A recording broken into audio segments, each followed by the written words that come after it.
Going through a few things down in our basement, came across a couple of totes I forgot I didn't forget I had. I just didn't know where in the basement they were. So pulled out a couple of them, and one of them had some modeling related items in it, including this 1/35th scale. I believe it's an Emhar kit I built back in the day. Yeah, not probably 20 years ago now, but yeah, always been fascinated by tanks, and this is no exception.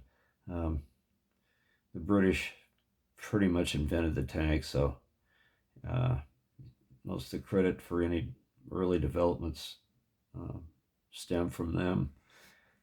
This being no exception. I believe it came about later in the war, or mid-war, maybe 1916 or thereabouts, but ironically, they named it the Whippet, and I think the top speed I've read was, 10 miles an hour, perhaps. So certainly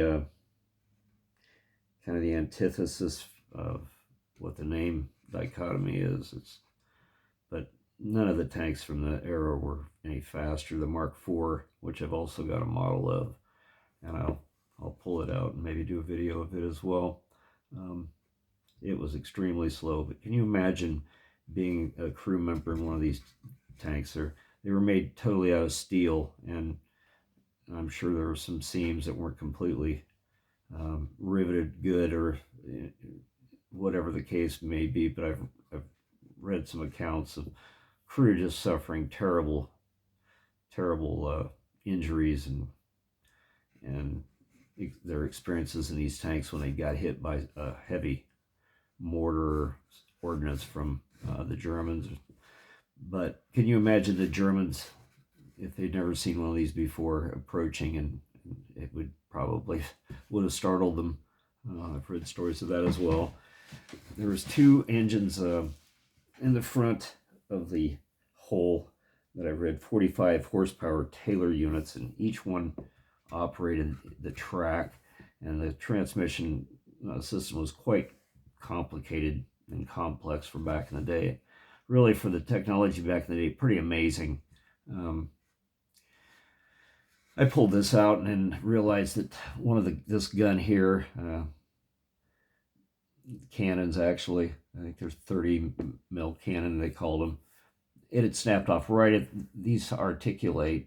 They're just a ball and behind the plate that you have to finesse when you're building it. But it had snapped off right at the base of the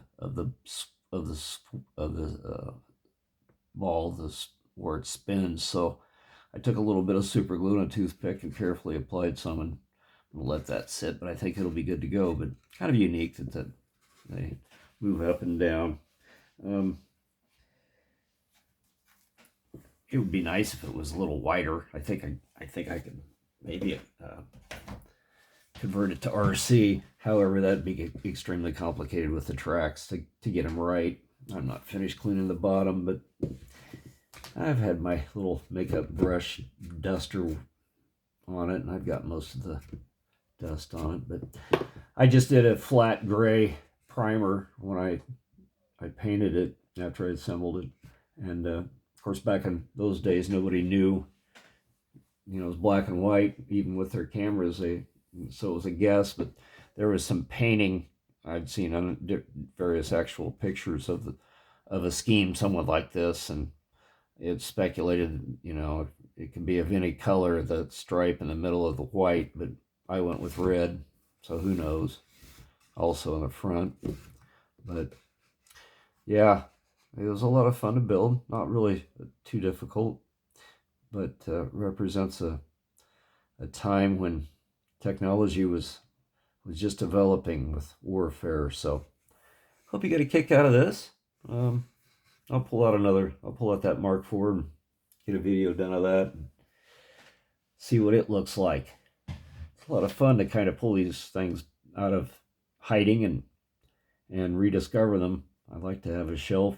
Maybe I'll put a shelf up in the house here somewhere with some of these military models that I'm pulling out. But appreciate you watching. Hope you enjoyed it. And I'll see you with the next one.